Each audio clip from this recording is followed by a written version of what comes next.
گھر کی قدر مجھے میرے احساس نے مار دیا تھا۔ یہ کیا بات ہوئی کہ زندگی کی کوئی خوشی میرے پاس نہیں تھی۔ پریشان ہو کر رہ گیا تھا۔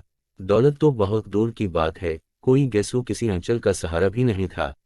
اس نا امیدی کی کیفیت میں اپنے ایک جاننے والے اتھر بھائی سے ملاقات ہو گئی۔ وہ ایسے آدمی تھے جن کو میں نے ہمیشہ خوش ہی دیکھا تھا۔ میں نے جب ان سے ان کی ہر دم خوشی کا راز پوچھا تو انہوں نے جواب دیا بہت آسان تھا، میاں ایک شعر سن لو، اسی میں راز چھپا ہوا ہے، چلیں سنا دیں۔ میں نے بے دلی سے کہا، خوشی کی جستجو دراصل غم ہے، خوشی کو چھوڑ دے غم بھی نہ ہوگا۔ انہوں نے شعر سنا دیا۔ شعر واقعی بہت اچھا تھا اور ایک فارمولہ بتا دیا گیا تھا کہ اس پر عمل کر جاؤ تو سب ٹھیک ہو جائے گا۔ اتھر بھائی، شعر تو بہت اچھا ہے، میں نے تعریف کی۔ میاں فارمولہ بھی اچھا ہے، تم ابھی سے اس پر عمل کرو، ایک ہفتے کے بعد آ کر بتاؤ کیا ہوا۔ میں اتھر بھائی کے پاس ایک خاص کام سے گیا تھا۔ اس دن میری جیب میں کچھ بھی نہیں تھا۔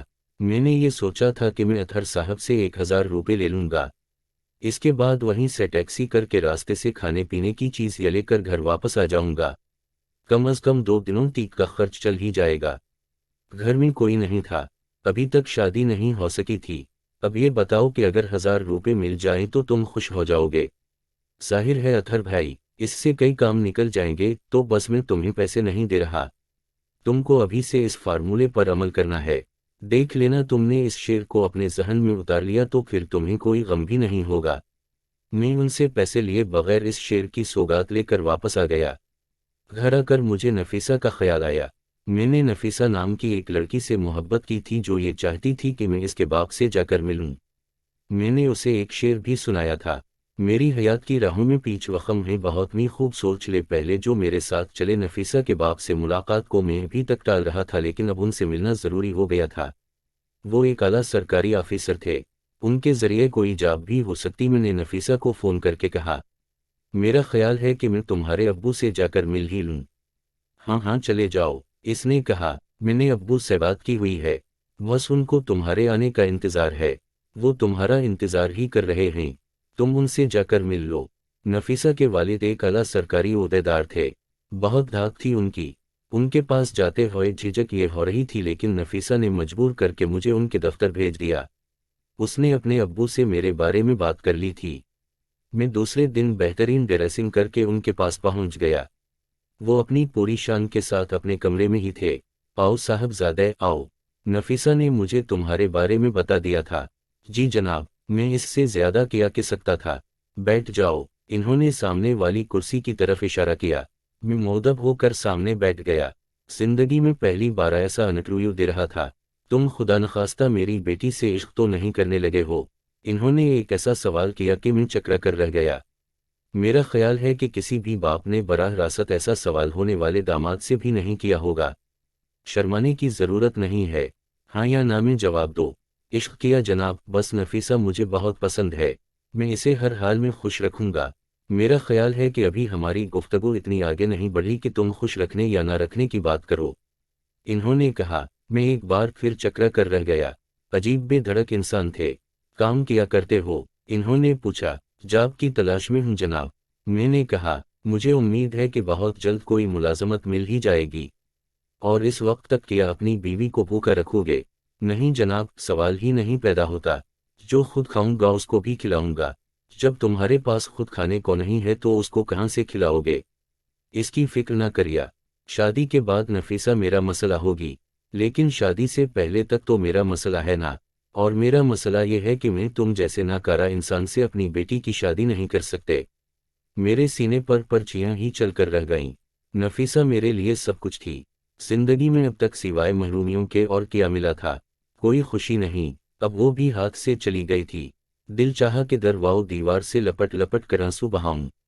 اور اسی وقت اتھر بھائی کا شعر یاد آ گیا، خوشی کی جستجو دراصل غم ہے، خوشی کو چھوڑ دے تم بھی نہ ہوگا۔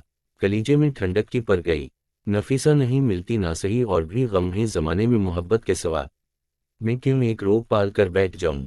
خوشی کو چھوڑ دے۔ اور میں نے خوشی کو چھوڑ دیا۔ میں نے نفیسہ کو فون کر کے مطلع کر دیا تھا کہ میں زندگی کی راہ میں اس کا ہم سفر نہیں بن سکوں گا۔ وہ کچھ دیر کی بک بک کے بعد خاموش ہو گئی۔ شاید اسے بھی احساس ہو گیا تھا کہ اس کے باپ کا فیصلہ درست ہی تھا۔ اب जिंदगी के कठिन शब-व-रोज़ मेरे सामने थे। घर में खाने को भी कुछ नहीं था। मैं भी अपना खाना खुद ही बना लिया करता था, वरना आमतौर पर सामने वाले होटल से जाकर खा लेता था। मैं मोहल्ले की दुकान पर पहुंच गया। दुकानदार मुझे देखकर खुश हो गया था। शायद इसे ख्याल आया हो कि मैं इसका सानवी कर्ज अदा करने आया हूँ। तनवीर भाई, चाय तो चलेगी ना? इसने पूछा। बस 2 मिनट में आ जाएगी। नहीं भाई, मुझे उस वक्त चाय की ज़रूरत नहीं, मैंने कहा। मुझे तो बस 2 किलो आटा, 1 किलो चीनी, खाने का तेल दे दो। अभी लो। सानवी हिसाब तो लेकर आए होता। नहीं भाई, मैं तो ये भी उधार लेकर जाऊंगा, मैंने कहा। अचानक वो भड़क उठा। इसकी खुश अखलाकी खत्म हो गई। रहने दो भाई, रहने दो। कमाल है, सानवी कर्ज अदा नहीं किया और चले आ रहे हैं उधार लेने। अब क्या इस मोहल्ले में बेवकूफ़ बनाने को एक में ही रह गया हूँ? जाओ भाई, कोई और दुकान ढूंढो। इसकी बकबक सुनकर बहुत दुख हुआ। सोचा था कि सामान मिल जाएगा तो 2-4 वक्तों के खाने एक साथ बना कर रख लूंगा। अचानक एक बार फिर अतहर भाई का शेर याद आ गया। खुशी की जुस्तजू दरअसल तुम है, खुशी को छोड़ दे गम भी ना होगा। मैंने खुशी छोड़ दी और कुछ लिए बगैर ही वापस आ गया। हशाश बशाश कोई गम नहीं था, दिल पर कोई बोझ नहीं था। घर के दरवाजे ही पर नियाजी साहब खड़े हुए दिखाई दे गए। नियाजी साहब अपनी नौयत के एक कमाल इंसान हैं, बहुत खुश अखलाक और बहुत ही शाह खर्च। इन्होंने हमेशा मेरी मदद की है। उनको देखकर ऐसा लगा कि खुदा ने उस वक्त फरिश्ता भेज दिया है। मुझे याद है कि नियाजी साहब ने मेरा किस किस मौका पर साथ दिया था। जिस क्वार्टर में रह रहा हूँ इसका एडवांस भी नियाजी साहब ने दिया था। मैं उनसे जाकर लेट गया। भाई अचानक कैसे आ गए? मैंने पूछा। बस तनवीर साहब, तुम्हारी याद आई तो तुमसे मिलने चला आया, इन्होंने कहा। अरे ये तो मेरी खुशनसीबी है। आए, अंदर आए। हम अंदर आकर बैठ गए। मैंने महसूस किया कि नियाजी साहब कुछ उलझे हुए थे। घर में इतना चाय का सामान था कि 2-4 कप चाय बन सकती थी। मैंने इन्हें चाय ला कर दी। कुछ देर के बाद इन्होंने कहा, तनवीर साहब, मैं एक अजीब कश्मकश में हूँ। खैरियत तो है? क्या हवा? मैंने पूछा। हाँ, ये जाहिर खैरियत है, लेकिन अपने वजूद में एक हलचल मची हुई है। कैसी हलचल? वही बात में है कि मैं लोगों का साथ देता रहा हूँ, आज भी इस इरादे से घर से निकला हूँ, लेकिन एक अजीब बात है। वो क्या? मेरा दिल धड़कने लगा। बात यह है कि किसी की मदद या किसी के काम आ जाना मेरी खुशी रही है।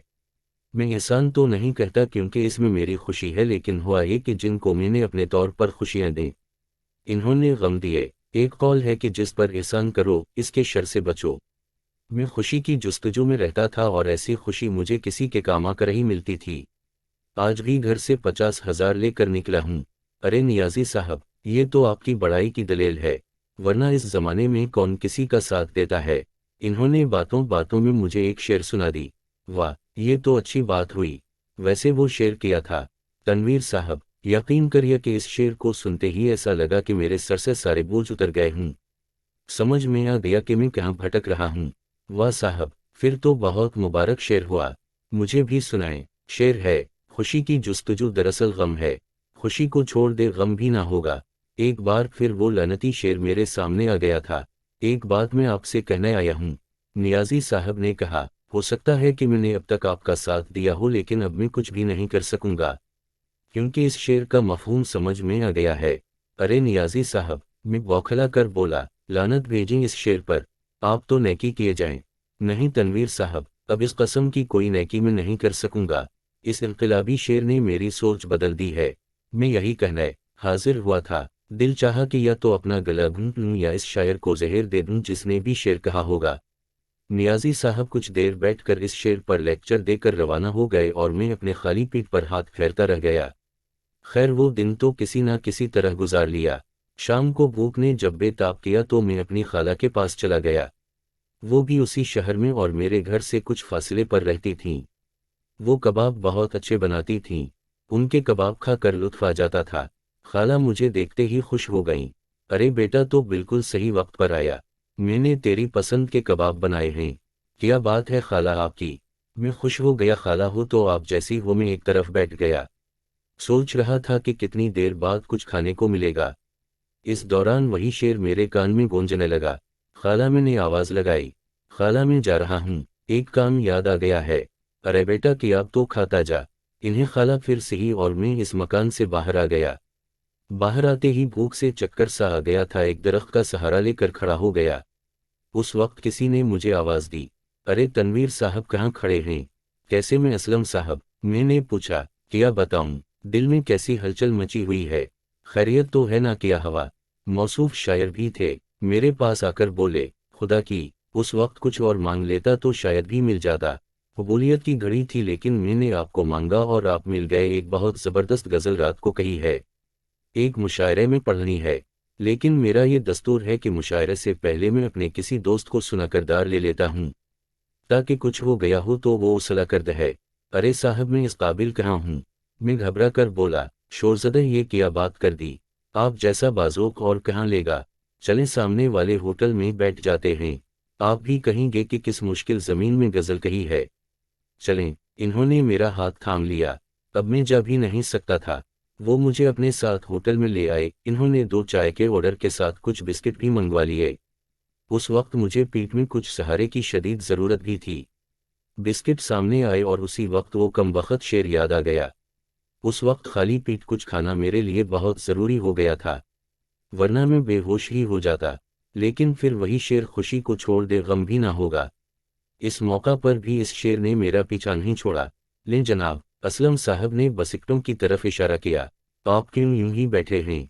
नहीं असलम साहब, उस वक्त कुछ नहीं ले सकूंगा, मेरे पेट में कुछ गड़बड़ है। ओहो, पेट में गड़बड़ है तो आपको चाय भी नहीं पीनी चाहिए। जी जी हाँ, मेरी जान निकली जा रही थी। इन्होंने एक लम्हा इंतजार के बगैर एक चाय का ऑर्डर कैंसिल कर दिया और खुद चाय और बिस्किट खाने लगे, जबकि मेरा ये हाल था कि मैं गम और खुशी के फ़लसफ़े में फंसा हुआ था। इसके बाद इन्होंने अपनी जेब से कुछ कागजात निकाले और अपनी बेतकी गज़ल सुनाने लगे। एक तो गज़ल बेतकी, फिर इतनी तवील जैसे पूरी उर्दू शायरी लिख कर ले आए हूँ। मैं कुछ देर तो बहुत हौसले से सुनता रहा, फिर आंखों के आगे अंधेरा छाने लगा और मैं बेहोश होकर लुढ़क गया। असलम साहब मुझे पुकार रहे थे, कुछ और आवाज़ें भी थीं। मेरे मुंह पर पानी के छींटे दिए जा रहे थे, लेकिन मुझे होश नहीं था। न जाने कितनी देर बाद होश आया होगा। मैं एक बिस्तर पर लेटा था। नकाहत तो थी, लेकिन इतनी नहीं जितनी पहले महसूस हो रही थी। मेरे बिस्तर के आसपास कुछ और बिस्तर भी थे, जिन पर मरीज लेटे हुए थे।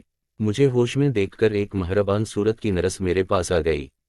अब कैसी तबीयत है? इसने पूछा। कौन लाया है मुझे? तुम कहीं बेहोश हो गए थे। लोग उठाकर लाए, लोग लाए हैं। कमजोरी की वजह से ये हाल हो गया। डॉक्टर साहब का भी यही ख्याल था। तुम अब ठीक हो तो जा सकते हो, लेकिन किस कमबख्त का दिल था कि वहां से जाए, इसलिए वहीं पड़ा सोचता रहा कि इस तरह कैसे गुजर बसर होगी। अच्छा था कि गांव में ही रहता, अब तक की बात मान लेता और अंसा से शादी कर लेता। किया हुआ जो वो मैट्रिक पास थी, अभी भी कुछ ना बिगड़ा था, इसलिए अस्पताल से निकलकर सीधा 5 साल बाद घर पहुंचा और अब तक के कदमों में सिर रख दिया। जवान बेटे को सीने से लगाने में देर इन्होंने भी नहीं की थी। अभी तो खड़ी टैक्सी का किराया भी अदा करना था और अम्मी के हाथ का बना खाना मेज पर मुंतजिर था। किया है ना, खाली शोर कहने और सुनने से पेट नहीं भरता। अब घर में सबके साथ सुकून से रहूंगा और अब्बा के साथ जमीनों पर जाया करूंगा। जवानी में जॉब करने और खुद से अपने पांव पर खड़ा होने का जुनून भी खत्म हो गया और दोस्तों की मुसीबत में दोस्ती भी देख ली। अगर आपको ये वीडियो अच्छी लगी हो तो इसको लाइक कर दें और ऐसी वीडियोस देखने के लिए हमारे चैनल हिस्टोरिकल स्टोरीज को सब्सक्राइब करें। शुक्रिया।